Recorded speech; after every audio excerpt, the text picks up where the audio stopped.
नमस्कार, मी सेजल पुरवार. या बुलेटिन मध्ये तुम्हा सर्वांचं स्वागत. आणि सुरुवातीला बातमी मोठी आहे, कारण स्थानिक स्वराज्य संस्थेच्या निवडणुकीसाठी कामाला लागण्याच्या सूचना देण्यात आल्या आणि या सूचनाही अजित पवारांनी आपल्या आमदारांना दिल्या. पक्षाला अडचण निर्माण होईल अशा बाबी टाळा, कोणत्याही प्रकारे वाद निर्माण होऊ देऊ नका अशी तंबी अजित पवार यांनी दिली असल्याचं देखील आपल्याला बघायला मिळतंय. एकंदरीत जर आपण पाहिलं तर राष्ट्रवादी काँग्रेसच्या देवगिरीवरच्या बैठकीमध्ये अजित पवार यांनी या सूचना केल्या असल्याचं आपल्याला पाहायला मिळतंय. ग्राफिक्सच्या माध्यमातून बघूयात अजित पवार यांनी नेमक्या काय सूचना केलेल्या आहेत. निवडणुका डोळ्यासमोर ठेवून कामाला लागा असं यावेळेस अजित पवार यांनी म्हटलं असल्याचं आपल्याला बघायला मिळतंय. पक्षाला अडचण निर्माण होईल अशा बाबी टाळा असं सुद्धा यावेळेस अजित पवार यांनी म्हटलेलं आहे. कोणत्याही प्रकारे वाद निर्माण होऊ देऊ नका असं सुद्धा यावेळेस अजित पवार यांनी सांगितलं असल्याचं कळत आहे. अडचणी निर्माण झाल्यास थेट माझ्याशी बोला, निवडणुकीला महायुती म्हणूनच एकत्रित काम करा असंही यावेळेस अजित पवार यांनी सांगितलंय. थेट आमदारांना त्यांनी या सूचना केल्या असल्याचं बघायला मिळतंय. तर महापालिका आणि स्थानिक स्वराज्य संस्थांच्या निवडणुका अगदी तोंडावर येऊन ठेपलेल्या असताना दादांनी या सूचना दिल्या. अर्थातच लवकरच निवडणुका होणार याचेही हे स्पष्ट संकेत आहे. यानंतर पुढे एक मोठी बातमी. मित्र म्हणून धनंजय मुंडेंना वाचवत असाल तर अयोग्य आहे. स्ट्रॉंग पुरावे देऊनही कारवाई होत नसेल तर फडणवीस, अजित पवार, शिंदेविरोधात कोर्टात जाणार आहे. हा इशारा अंजली दमानिया यांनी दिलेला आहे. एकंदरीत आपण पाहतोय अंजली दमानिया यांनी हा इशारा दिला असल्याचं दिसतंय. अजून जरी त्यांनी राजीनामा घेतला नाही तर माझ्याकडे दोन चॉईस आहेत, जे मी करणार आहे दोन्ही करणार आहे. एक म्हणजे लोकायुक्तांना पत्र लिहिणार आहे आणि सीजे म्हणजे मुंबई हायकोर्टात मी याचिका दाखल करणार आहे. आणि त्यात मात्र सीएम हे अजित पवार, एडीजी, डीजी या सगळ्यांवर कारवाई करावी, कारण या सगळ्यांना मी ते पुरावे दिलेले आहेत. तर यावेळेस अंजली दमानिया यांनी नेमकं काय म्हटलं तेही आपण पाहिलं. याशिवाय इतर काही मोठ्या आणि महत्त्वाच्या अपडेट्स वेगवान स्वरूपात. गुरुवारी पुण्यात जिल्हा नियोजन समितीची बैठक होणार आहे. अजित पवार पुण्याचे पालकमंत्री झाल्यानंतर ही पहिलीच बैठक आहे. पुणे शहर जिल्ह्यातील आमदार, खासदार या बैठकीला उपस्थित राहतील. सकाळी बीड जिल्ह्याची बैठक घेऊन अजित पवार दुपारी पुण्यात बैठक घेतील. प्रत्येक आठवड्यामध्ये गाव भेट करा असे आदेश महसूल मंत्री चंद्रशेखर बावनकुळेंनी सर्व जिल्हाधिकारी आणि तहसीलदारांना दिले. जिल्हाधिकाऱ्यांनी 1 दिवस तर तहसीलदारांना 2 दिवस दौरा करावा. शेतकऱ्यांच्या बांधापर्यंत जा, तसंच नागरिकांच्या समस्या ऐकून तात्काळ उपाययोजना करा असे आदेशही देण्यात आले.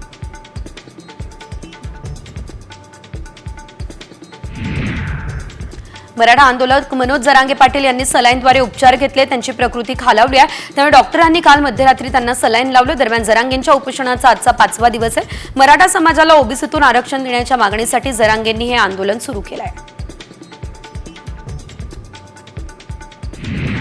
वाल्मिक करार प्रकरणावरून मुंडेंचं टेन्शन वाढलेलं आहे आणि या कारणासाठी धनंजय मुंडे दिल्लीत आहे. विशेष म्हणजे मुख्यमंत्री देवेंद्र फडणवीस देखील आजपासून 3 दिवस दिल्लीत असतील. त्यामुळे आता दिल्लीमध्ये धनंजय मुंडेंच्या राजीनाम्यावर काही निर्णय होणार का याची चर्चा रंगली आहे. दिवसेंदिवस वाल्मिक करारच्या संपत्तीचा आकडा वाढतोय. लातूरमध्ये वाल्मिक करारची संपत्ती असल्याचं कळतंय. दुसरी पत्नी ज्योती जाधवच्या नावावर लातूरमध्ये बंगला आहे. लातूरच्या उच्चभ्रू वस्तीमध्ये हा बंगला आहे. त्याची किंमत 5 ते 6 कोटी असल्याचंही कळतंय.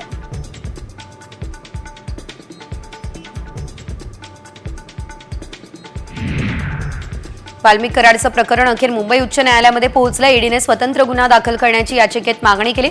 याचिकेत धनंजय मुंडे आणि वाल्मिक करार यांच्यातील आर्थिक संबंधांचा देखील उल्लेख आहे.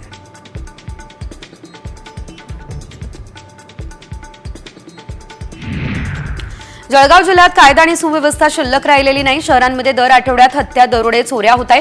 ही टीका राष्ट्रवादी शरद पवार गटाचे नेते एकनाथ खडसेंनी केली. गुन्हेगार सापडत नाही अशी स्थिती असून पोलीस मात्र सुस्तय असा आरोप खडसेंनी केला.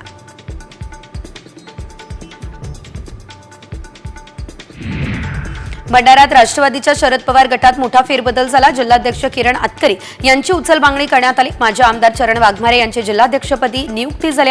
राष्ट्रवादी शरद पवार पक्षाचे प्रदेशाध्यक्ष जयंत पाटलांनी अशा आशयाचं पत्र चरण वाघमारे यांना दिलं आहे.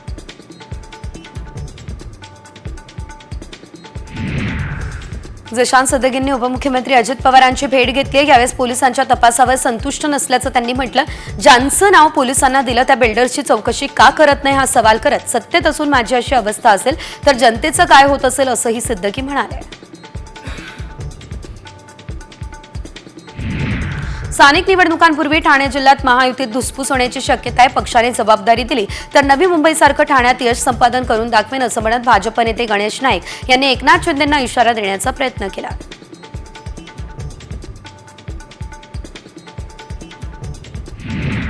भाजप विधान परिषदेचे आमदार रणजितसिंह मोहिते पाटील यांच्यावर लवकरच कारवाई केली जाण्याची शक्यता आहे। पक्षविरोधी कारवाई केल्याचा ठपका रणजितसिंह मोहिते पाटलांवर ठेवण्यात आला। त्यासाठी आता भाजपने त्यांना कारणे दाखवा नोटीस बजावली। जीबीएसच्या पार्श्वभूमीवर बुलडाणा जिल्ह्यातील आरोग्य यंत्रणा सज्ज झाली। आजाराची लक्षणं आढळल्यास तात्काळ आता उपाय केले जाणार आहे। आरोग्य विभागातील कर्मचाऱ्यांसह खासगी दवाखान्यांना देण्यात आलेल्या या सूचना आपण पाहतोय। जिल्हा सामान्य रुग्णालयात अतिदक्षता विभागात स्वतंत्र बेडची देखील व्यवस्था करण्यात आलेली आहे। पुण्यात जीबीएस बाधित क्षेत्रामध्ये आता महापालिकेकडून सर्वेक्षण केलं जात आहे। 85 पथकांची नियुक्ती झाली आहे आणि हे पथक शहरात जनजागृती करणार आहे। सिंहगड रस्ता परिसरातील किरकटवाडी, नांदोशी, धायरी या गावांमध्ये जीबीएसचे अधिक रुग्ण सापडत आहेत। त्यामुळे आता पालिका सतर्क झाली आहे।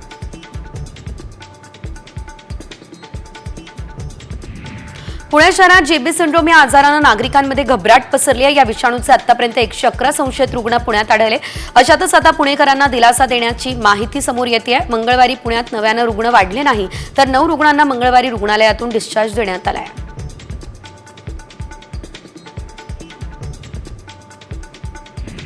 येत्या शनिवारी संपूर्ण नाशिक शहराचा पाणीपुरवठा बंद असेल। गंगापूर आणि मुकणे धरणावरील पंपिंग स्टेशनच्या विद्युत विषयक कामांसाठी हा वीज पुरवठा शनिवारी खंडित असेल।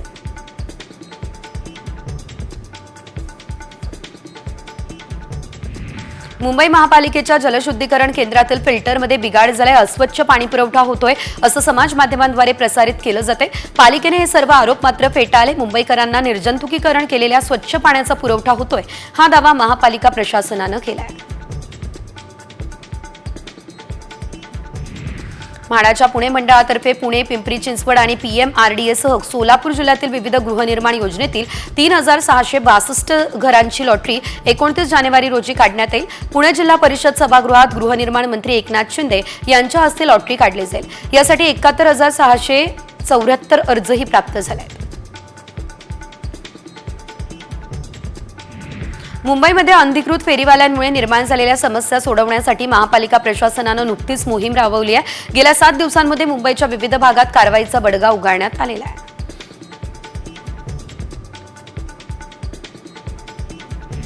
अपार आयडी तयार करण्याचे काम त्वरित पूर्ण करण्याचे निर्देश यवतमाळ जिल्हा परिषदेच्या मुख्य कार्यकारी अधिकाऱ्यांनी दिले। युडायस प्लस प्रणालीमध्ये 100% विद्यार्थ्यांची नोंदणी करा, सर्वांचे आधार क्रमांक अपलोड करा या सूचना शिक्षण विभागाच्या पर्यवेक्षकीय यंत्रणेला देण्यात आल्या। गेल्या काही दिवसांपासून तापमानात वाढ झाली आहे। थंडीचा जोर ओसरला। येत्या 24 तासात किमान तापमानात 2 ते 4 अंशांनी वाढ होणार आहे असा अंदाज हवामान विभागाचा आहे। दरम्यान राज्यात अंशतः ढगाळ वातावरणाची शक्यता आहे। त्यामुळे नागरिकांना उन्हाचा चटका आणि उकाडा जाणवणार आहे।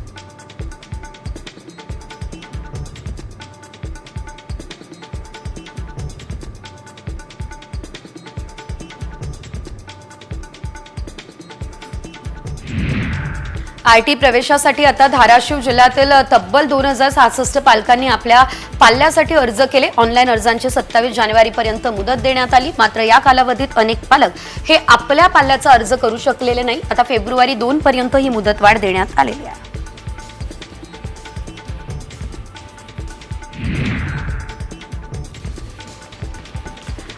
राज्यात इलेक्ट्रिक वाहन धोरणाची अंमलबजावणी केली जाते। याचंच एक पुढचं पाऊल म्हणून एसटी महामंडळाच्या वर्धा विभागात तब्बल 53 इलेक्ट्रिक बसेस दाखल होणार आहे। फेब्रुवारी अखेरपर्यंत या बस रस्त्यावरून धावताना दिसते।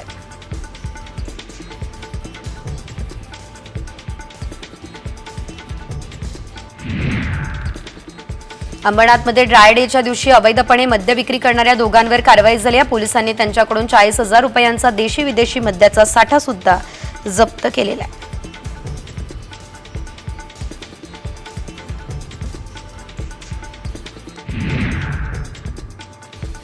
बीडच्या ज्ञानराधा पतसंस्थेत अडकलेल्या ठेवी परत मिळाव्या यासाठी अर्ज दाखल करण्याकरता मोठी गर्दी करण्यात आलेली असल्याचं बघायला मिळालं. या दरम्यान ठेवीदारांनी शहरातील चालना रोडवर अचानक रास्ता रोको केलाय. पोलीस प्रशासनाचे वरिष्ठ अधिकारी दाखल झाले. रास्ता रोको मागे घेण्यात आला. ठेवीदारांनी 5 फेब्रुवारीला विराट मोर्चा काढण्याचा इशारा सुद्धा यानंतर दिलेला आहे.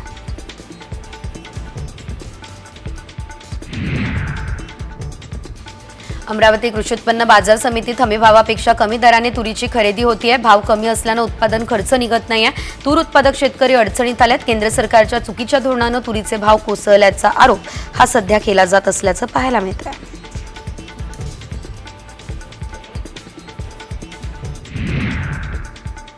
यंदा प्रतिकूल परिस्थितीत ही सांगली जिल्ह्यातून मोठ्या प्रमाणात द्राक्ष निर्यातीची संधी उपलब्ध झालेली आहे. देशांतर्गत बाजारपेठेतील दरांसह यावेळेस द्राक्ष 2 वर्षांपेक्षा अधिक निर्यात होणार आहे. सर्वात जास्त म्हणजे 20,000 टनांहून अधिकची द्राक्ष निर्यात ही सध्या होणार असल्याचं कळत आहे.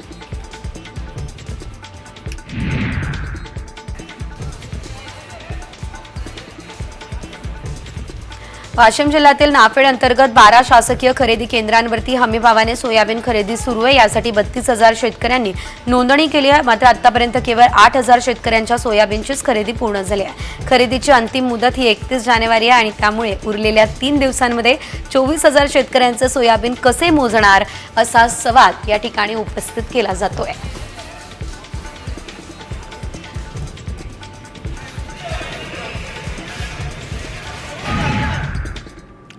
आणि आता बातमी कुंभमेळ्यातली आहे. कारण उत्तर प्रदेशमधल्या प्रयागराजमधील कुंभमेळ्यात चेंगराचेंगरी झाली आहे. दुर्दैवी घटना आहे आणि या चेंगराचेंगरीमध्ये 10हून अधिक भाविकांचा मृत्यू झाल्याची भीती आहे. अनेक भाविक जखमी झालेले आहेत आणि यावेळेस जखमींना रुग्णालयात नेण्यासाठी ग्रीन कॉरिडॉर सुद्धा तयार करण्यात आलेला आहे. एकंदरीत आपण जर पाहिलं तर यावेळेस मौनी अमावस्येनिमित्त अमृत स्नानासाठी या ठिकाणी ही मोठी गर्दी झाली असल्याचं आपल्याला बघायला मिळत आहे. याशिवाय लाखो भाविक अमृत स्नानासाठी या ठिकाणी पोहोचले. सर्व भाविकांना संगम घाटावरती स्नान करायचं होतं, त्यामुळे गर्दी वाढली आहे, चेंगराचेंगरी झाली अशी सुद्धा माहिती सध्या तरी मिळते. दरम्यान मौनी अमावस्येनिमित्त होणारं हे जे स्नान आहे ते स्नान रद्द करण्याचा निर्णय आखाडा परिषदेने घेतला असल्याचं देखील आपल्याला बघायला मिळत आहे. तर कुंभमेळ्यात चेंगराचेंगरीमुळे भाविकांचा मृत्यू होण्याची घटना ही काही पहिलीच नाहीये. तर याआधी सुद्धा कुंभमेळ्यात चेंगराचेंगरीमुळे बळी गेलेले आहेत. तर कुठे अशा प्रकारच्या घटना घडलेल्या होत्या आपण पाहूयात. तर आपण पाहतोय 3 फेब्रुवारी 1954 मध्ये प्रयागराज कुंभमेळ्यात चेंगराचेंगरी झाली होती. तब्बल 800 भाविकांचा मृत्यू यामध्ये झालेला होता. हरिद्वार कुंभमेळ्यात नेत्यांमुळे गर्दी रोखली. चेंगराचेंगरीमध्ये 200 जणांचा मृत्यू झाला. 14 एप्रिल 1986 मध्ये ही घटना घडली असल्याचं बघायला मिळत आहे. यानंतर पुढे नाशिकच्या कुंभमेळ्यात 29 जणांचा मृत्यू झाला. 118 भाविक जखमी झाले. 14 एप्रिल 2010 मध्ये हरिद्वारच्या कुंभमेळ्यात चेंगराचेंगरी झाली. 7चा मृत्यू झाला. 15 भाविक यामध्ये जखमी झाले असल्याचं कळत आहे. 10 फेब्रुवारी 2013 मध्ये प्रयागराजच्या कुंभमेळ्यात अलाहाबाद रेल्वे स्टेशनवरती चेंगराचेंगरी झाली. यामध्ये तब्बल 42 जण ठार झाले.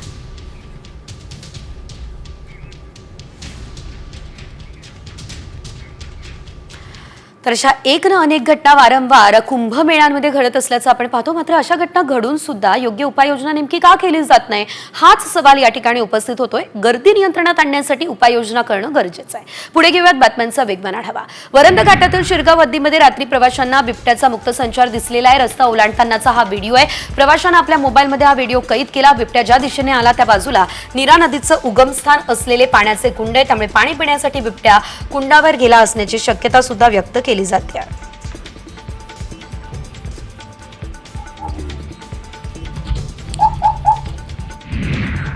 लातूरच्या उदगीरमध्ये बॉयलर कोंबड्यांना बर्ड फ्लूची लागण झाली. भोपाळ येथील प्रयोगशाळेमध्ये पाठवण्यात आलेल्या कोंबड्यांच्या नमुन्यांचा अहवाल हा पॉझिटिव्ह आला असल्याचं देखील आपल्याला बघायला मिळतंय. याशिवाय कोंबडे आणि अंडी प्रशासनाकडून नष्ट करण्यात आली आहे. नागरिकांनी घाबरून न जाता खबरदारीचे उपाय करावे अशी देखील मागणी यावेळेस केली जात असल्याचं आपण पाहतोय.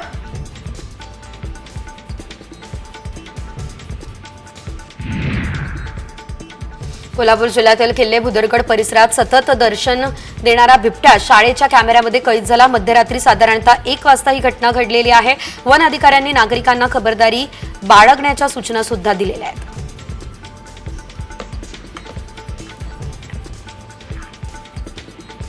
जळगाव जामोदच्या एका 70 फूट विहिरीमध्ये बिबट पडला असल्याचं बघायला मिळालं. या प्रकरणी वन कर्मचाऱ्यांनी अतिजोखमीचा रेस्क्यू यशस्वी केला. अभयारण्यात बिबट्याला सोडून गावकऱ्यांनी यावेळेस दहशत कमी केली.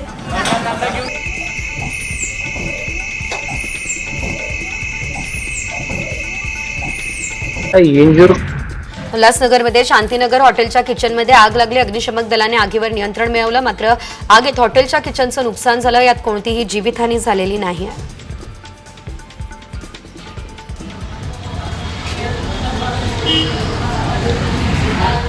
अहिलानगरच्या राहता शहरातून जाणाऱ्या नगर मनमाड महामार्गालगत असणाऱ्या अतिक्रमणावर प्रशासनानं हातोडा टाकलाय.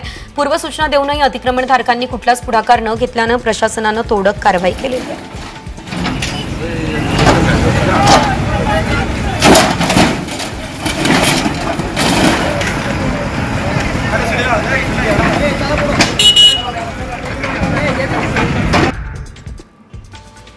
वर्धा जिल्हा परिषदेत प्रशासक राज असून देखील काही विभागाचा अनागोंदी कारभार असल्याची तक्रार सध्या होत असल्याचं पाहायला मिळतं. अशातच मुख्य कार्यकारी अधिकारी जितेंद्र रहमान यांनी वर्ध्यातील 2 औषधी भंडारांना अचानक भेट दिली आहे.